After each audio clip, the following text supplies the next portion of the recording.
ध्यान की अवस्था में जब कोई व्यक्ति ध्यान करता है तो उस समय के टाइम पे जब वो किसी एक चीज के ऊपर अपना ध्यान लगाता है, तो जब एक चीज के ऊपर ध्यान लगाता है तो उसको त्राटक कहते हैं। इसके अंदर जब कोई एक वस्तु की तरफ वो बहुत ध्यान से देखता है और उसके ऊपर ध्यान लगाता है तो त्राटक कहलाता है। अगर जैसे कोई दिया जला के एक कुछ दूरी के ऊपर दिया रख दीजिए, दिया रखने के बाद उसको दिए की लौ को ध्यान से देखिए। दिए की लौ को ध्यान से देखने से, कंटिन्यूअस देखने से एक टाइम ऐसा आता है कि जिसके बाद जो दिए की ध्वनि, दिए का जो रोशनी है वो छोटा छोटा होने लग जाता है, फिर दिखना धीरे धीरे बंद हो जाता है और व्यक्ति एकदम ध्यान की अवस्था में व्यक्ति पहुंच जाता है। और वो दिए की लौ को नियमित देखने से, एक टक देखने से वो त्राटक पैदा होता है और उसके अंदर वो ध्यान की अवस्था में धीरे धीरे पहुंचने लग जाता है।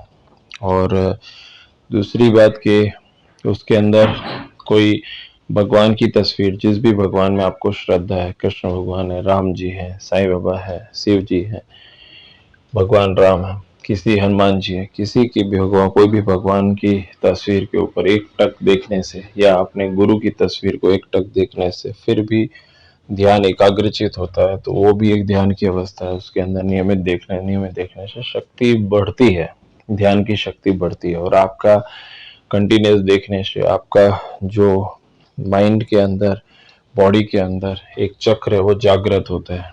आपके दोनों आंखों के बीच में यहाँ पे सहस्त्रार चक्र होता है। आपके इधर, जिसको थर्ड आई कहते हैं, बीच में एक बिंदु जैसा होता है जहाँ पे लोग टीका लगाते हैं। तो उसके अंदर एक खिंचाव सा महसूस होगा और आपको उसके अंदर नियमित, जब आप ध्यान करेंगे तो नियमित कुछ ना कुछ होगा। आपके आंखों के अंदर की शक्ति के भी अंदर बदलाव होता है, आपकी आंखें भी के अंदर की शक्तियां बढ़ती हैं। आपको अंदर से फील होगा कि नहीं, मेरी आंखों की शक्तियां बढ़ रही हैं।